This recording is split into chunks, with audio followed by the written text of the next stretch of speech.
हिंदू वर्ष में आने वाला सबसे बड़ा त्योहार यानी दीपावली। ये त्योहार 5 दिनों तक मनाया जाता है और इन सभी 5 दिनों का एक विशेष महत्व भी है। हम सब जानते हैं कि कार्तिक मास के कृष्ण पक्ष में आने वाली त्रयोदशी से प्रारंभ होने वाले इस 5 दिन के उत्सव का सबसे पहला दिन होता है धनतेरस या फिर धन त्रयोदशी। इस दिन भगवान धन्वंतरि का प्राकट्य हुआ था। उसके बाद अगले दिन आती है नरक चतुर्दशी या फिर काली चौदस। इस दिन भगवान श्री कृष्ण ने 16,100 रानियों को नरकासुर की कैद से मुक्त करवाया था और उनका पाणी ग्रहण किया था। इसकी कथा हम अपने पिछले कार्तिक मास वीडियो में आपको सुना चुके हैं। तत्पश्चात तीसरा दिन आता है दीपावली का यानी कार्तिक अमावस्या। इस दिन भगवान श्री कृष्ण की अत्यंत मनोहर दामोदर लीला या फिर उखल बंधन लीला हुई थी। इसी दिन भगवान श्री राम रावण का वध करके अयोध्या वापस आए थे और उनके ही स्वागत में हम दिवाली के दिन दीप प्रज्वलित करते हैं।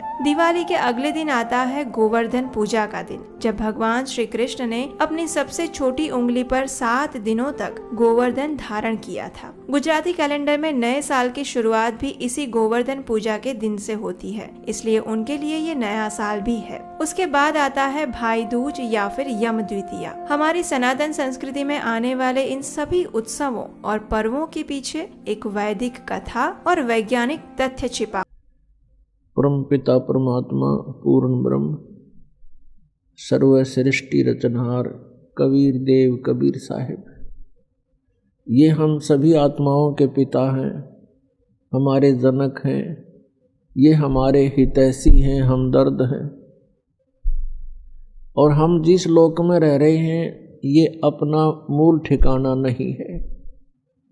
हम यहाँ के वासी नहीं हैं, यहाँ हम सुखी नहीं हो सकते। और जिन आधारों को हम सुख मान रहे हैं, निसंतान सोचता है मुझे संतान हो जावे मैं सुखी हो जाऊंगा, निर्धन सोचता है मैं धनवान हो जाऊं सुख होगा, धनवान को सुख सपने में भी नहीं होता।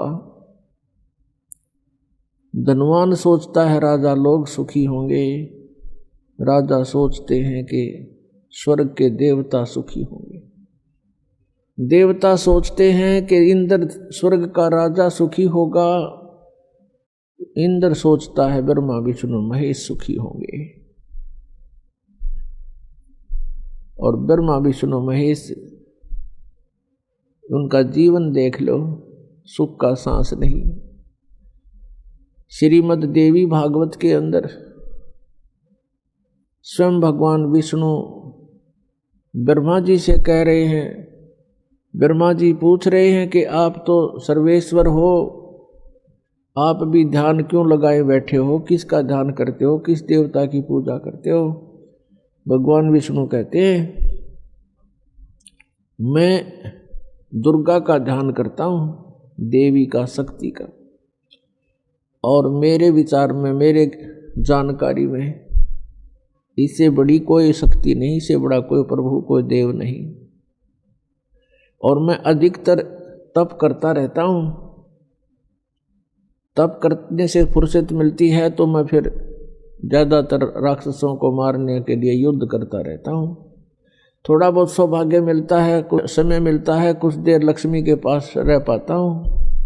इससे सिद्ध है कि ब्रह्मा विष्णु महेश सुखी नहीं। तो पुण्यात्माओं, आप यहाँ सुख की चाह करते हो, ये भूल पड़ी है आपके। परमात्मा कहते हैं तन दर सुखिया कोई न देखा, जो देखा सो दुखिया हो। उदय अस्त की बात करते हैं, मन सबका किया विवेक का हो, सबका किया विवेक का हो। तन दर सुखिया कोई न देखा, जो देखा सो दुखिया हो। उदय अस्त की बात करते हैं, मन सबका किया विवेक का हो, सबका किया विवेक का हो। भाई घाटे बाधे सब जग दुखिया, के गृहस्थी बैरागी हो। घाटे बाधे सब जग दुखिया, के गृहस्थी बैरागी हो। सुख देव ने दुख के डर से गर्भ में माया त्यागी हो। गर्भ में माया त्यागी हो। तंदर सुखिया कोई न देखा, जो देखा सो दुखिया हो। उदय अस्त की बात करते हैं, मन सबका किया विवेका हो। सबका किया विवेका हो। भाई जंगम दुखिया योगी दुखिया, तपस्वी को दुख दूना हो। जंगम दुखिया जोगी दुखिया, तपस्वी को दुख दूना हो। आशा तृष्णा सब में व्यापे, कोई मैल ना सुना हो। तंदर सुखिया कोई न देखा, जो देखा सो दुखिया हो। उदय अस्त की बात करते हैं, मन सबका किया विवेका हो। सबका किया विवेका हो। भाई साच कहूं तो जग ना माने, पर झूठ कही ना जाई हो। साच कहूं तो जग ना माने, पर झूठ कही ना जाई हो। ये ब्रह्मा विष्णु शिव जी दुखिया, जिन ये राह चलाई हो। जिन ये राह चलाई हो। तन धर सुखिया कोई न देखा, जो देखा सो दुखिया हो। उदय अस्त की बात करते हैं, मन सबका किया विवेका हो। सबका किया विवेका हो। सूरपति दुखिया भूपति दुखिया, रंक दुखी बपरीति हो। सूरपति दुखिया भूपति दुखिया, रंक दुखी बपरीति हो। कहे कबीर और सब दुखिया, एक संत सुखी मन जीती हो। एक संत सुखी मन जीती हो। तंदर सुखिया कोई न देखा, जो देखा सो दुखिया हो। उदय अस्त की बात करते हैं, मन सबका किया विवेका हो। सबका किया विवेका हो।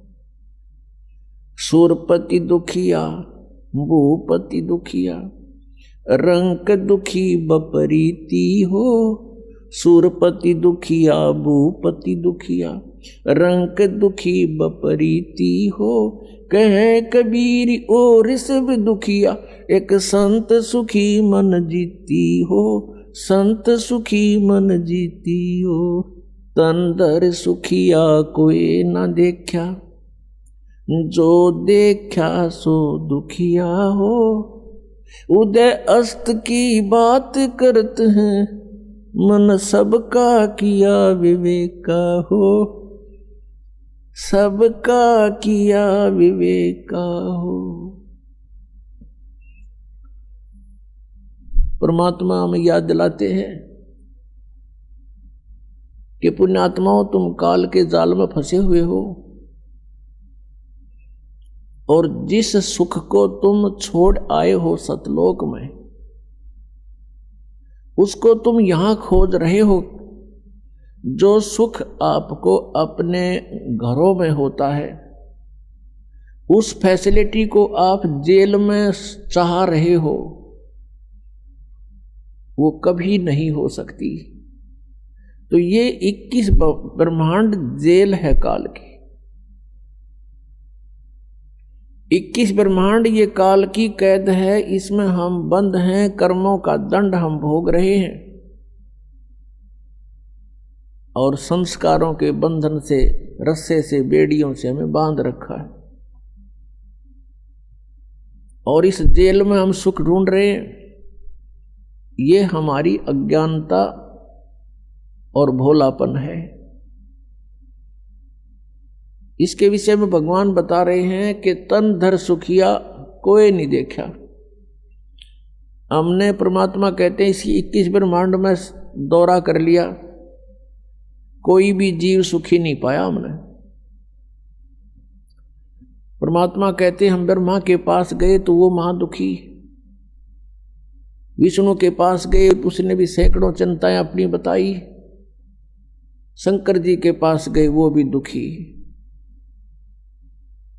और फिर कहते हैं कोई पूरी पृथ्वी का शासक हो, भूपति यानी पूरी पृथ्वी का शासक हो, उदय अस्त का राज जिसके पास हो, उदय माने जहां से सूर्य निकलता है, अस्त जहां छुपता है, अर्थात पूरी पृथ्वी पर जिसका शासन हो, वो राजा भी सुखी नहीं देखा हमने। फिर बताते हैं देखो एक परिवार का मुखिया वो प्रबंधक होता है अपने परिवार का, और 5-4 सदस्यों के अरेंजमेंट में वो महादुखी हो लेता है, टेंशन हो जाती है, रात को नींद भी नहीं आती उसको। और राजा एक अक्षेत्र का प्रबंधक होता है, मुखिया होता है, तो वो कैसे सुखी हो सकता है? ये तो हमारी एक अज्ञान, हमने सुख के नापण का आधार गलत ले रखा है, जिस कारण से हमने महादुखी आदमी व्यक्ति सुखी दिखाई देता है। उसके लिए परमात्मा हमें बताना चाहते हैं कि भाई घाटे बाद सब जग दुखिया। घाटा मीन हानि होगी किसी व्यवसाय में, वो तो नेचुरल दुखी। और जिसके घना धन हो गया वो महादुखी। 100 अरेंजमेंट सोचेगा, 20 लाख का बेनिफिट हो गया तो 50 लाख की कोई फैक्ट्री ला लेगा, अगले दिन मजदूरा हड़ताल कर माथा टेक कर बैठ जाएगा, क्या होगा मेरे 1 करोड़ डूब गया, फलान डूब गया, रात दिन नींद नहीं आती उसको। कहने का भाव ये है कि यहाँ कोई प्राणी सुखी नहीं, घाटे बाद सब जग दुखिया। के गृहस्थी बैरागी हो, जैसे किसी ने घर त्याग दिया, बैराग ले लिया, जंगल में जा बैठा, वन में। अब वन में फिर सारी समस्या करते भी ज्यादा, मच्छर न्यारे खावे, मक्खी सतावे, डांस लड़े, गर्मी सर्दी सतावे, और फिर भूख लग गए, फिर गांव में जावे, दिए माई उड़े अलख जगावे, फिर झोंपड़ी गाले, 100 व्यवस्था फिर कर ली। परमात्मा कहते हैं जो वास्तविक विधि है परमात्मा की भक्ति करने की, उससे तुम अपरिचित हो, और इस काल की प्रेरणा से प्रेरित होकर के साधकों ने अपने मन मुखे आचरण शुरू कर दिए। कोई व्रत रखता है, कोई झरनों में बैठकर जलधारा लेता है, कोई 5 धूने लगाकर अग्नि जलाकर बीच में बैठकर ढोंग करता है, कोई ऊपर बैठकर ऊंचे से स्थान पर जहाँ से सबको दिखाई दे इसे स्थान पर चिमटा गाड़ के उड़ा बैठ जाएगा, आसन पदम लगा के। ये बड़ा साधक है, और जनता दूर से देखेगी महात्मा तपस्या कर रहा है। फिर वहाँ जनता की लाइन लग जाएगी, दर्शनार्थ चढ़ावा चढ़ाने लग जाएंगे, दान करने लग जाएंगे। तो ये जो साधनाएं हैं ये शास्त्र विधि त्याग का मनमाना आचरण है। श्रीमद् भगवत गीता अध्याय नंबर 16 के श्लोक नंबर 23-24 में निर्णय दे दिया कि शास्त्र विधि को त्याग कर जो मनमाना आचरण करते हैं उनकी न तो गति होती है, गति मीन मोक्ष, और न उनको कोई सुख होता है, और न ही कोई सिद्धि प्राप्त होती है, अर्थात व्यर्थ, यूजलेस।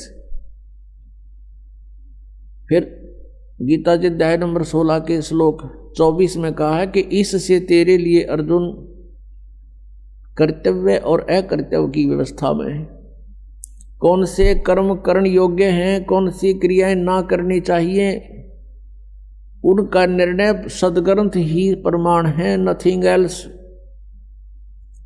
सदग्रंथ कौन कौन से है? पुण्यात्माओं पवित्र 5 वेद। आप जी ने केवल 4 वेद सुने हैं, ऋग्वेद, यजुर्वेद, सामवेद और अथर्ववेद। एक 5वां वेद है जो इन 4 वेदों की मां है, उसको सूक्ष्म वेद बोलते हैं। सूक्ष्म वेद संत भाषा में, और उसको तत्व वेद भी कहते हैं, तत्व ज्ञान भी कहते हैं। उसको सच्चिदानंद घन ब्रह्म की वाणी भी कहते हैं। जैसे श्रीमद् भगवद गीता अध्याय नंबर 4 के श्लोक नंबर 32 में कहा है कि अर्जुन, जिन यज्ञों की, यज्ञ का अर्थ होता धार्मिक अनुष्ठान साधनाएं, जिन यज्ञों का धार्मिक अनुष्ठानों की जानकारी विवरण चौथे अध्याय के 25 से लेकर 30 तक दिया है। इनमें कोई तो देवताओं की पूजा करते हैं और कोई केवल योग अभ्यास करते हैं, आसन करते हैं, और कोई प्राणायाम जैसे श्वास बाहर जाता है उस पर ध्यान रखे, अंदर जाता है उस पर ध्यान रखे, बस कोई जाप नहीं करना। इसको पान अपान की क्रिया बोलते हैं।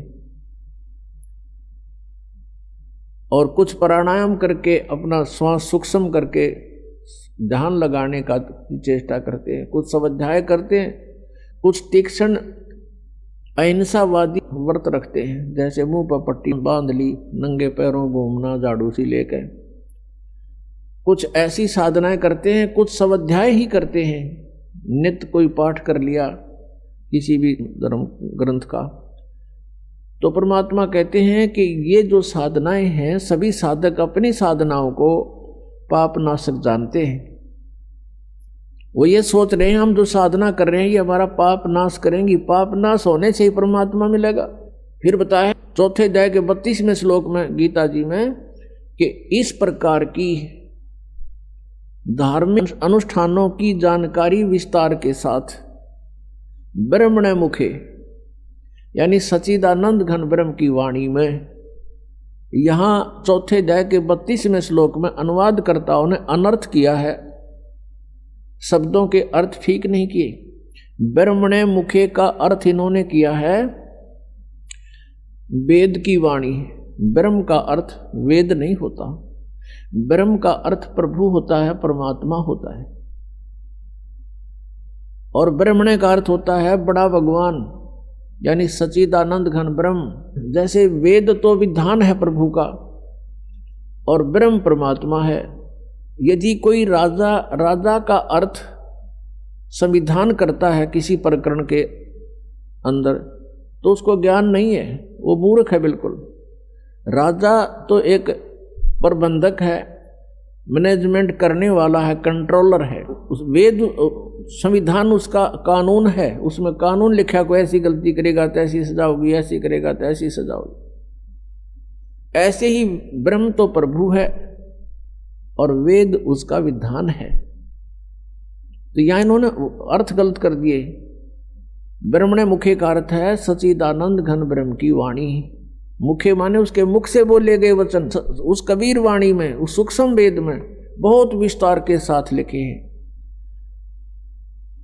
और उस ज्ञान को चौथे अध्याय के 34वें श्लोक में कहा कि वो तत्व ज्ञान है। उस तत्व ज्ञान को तू तत्वदर्शी संतों के पास जाकर समझ। इससे सिद्ध है कि गीता ज्ञानदाता भी उस सूक्ष्म वेद से परिचित नहीं है। तो इससे यह भी सिद्ध हुआ कि सूक्ष्म वेद की जानकारी श्रीमद् भगवद गीता में नहीं है। ऐसे ही पवित्र चारों वेदों का वक्ता ब्रह्म कहा जाता है। ब्रह्म यही ज्योति निरंजन जो जिसने गीता बोली श्री कृष्ण जी में प्रवेश करके। ऐसे ही उसने वेदों को परमात्मा की दया से उसने एकदम बाहर निकाले थे, फिर उनको स्वयं पढ़ा, फिर स्वयं पढ़ करके उसको अन्य ऋषियों को अंदर प्रवेश करके उसने ये ज्ञान बोला। और ब्रह्मा जी को चारों वेद एज इट इज लिखे हुए लिखित रूप में दिए गए थे। तो पुण्यात्माओं, यहाँ पर बहुत सी ऐसी धारणाएं होती हैं क्योंकि हम आध्यात्मिक ज्ञान से अपरिचित हैं और जिस कारण से हम इन बातों को स्वीकार करने को तैयार नहीं होते। इन माइंडलेस मैन जो थे, महर्षि को आया करते थे, जिनको ज्ञान कति नहीं था, वो कहते हैं कि सृष्टि के प्रारंभ में कागज कहाँ से आगे, लिख कैसे दिया, आदमी कहाँ से आगे फिर प्रारंभ में। कहते हैं व्यक्ति तो भगवान ने उत्पन्न कर दिए, फिर एक कागज उत्पन्न करते भगवान कहके माट लग जाएगी। ऐसी बेतुकी बातों पर जीव को अड़ा कर रख दिया। तो इस प्रकार हमने अध्यात्म ज्ञान को समझने के लिए अग्रम अग्रम छोड़नी पड़ेगी। हमारे अंदर ये भावना आ जानी चाहिए भगवान जो चाहे सो कर सकता है, एक वचन में सब ब्रह्मांडों की रचना कर सकता है, एक सेकंड के अंदर सबका विनाश करके इनको तय करके रख सकता है, और दूसरी सेकंड में एज इट इज कर सकता है। जैसे आप बैठे हो एज इट इज न्यू का न्यू वहीं से शुरू करवा दे आपके जीवन को। इसका नाम समर्थ शक्ति परमात्मा कबीर देव है। मोला थल से जल करे और जल से थल कर देत, हे साहेब तेरी साहेबी अब श्याम कहूं सवेत। परमात्मा सब कुछ कर सकते हैं। जब तक आपके मन में ये खरपतवार भरा पड़ा है, खुरापात भरे हैं, ऐसा नहीं हो सकता वैसा नहीं हो सकता, तो आप इस अध्यात्म ज्ञान को नहीं समझ सकते, आपका प्रयत्न व्यर्थ होगा।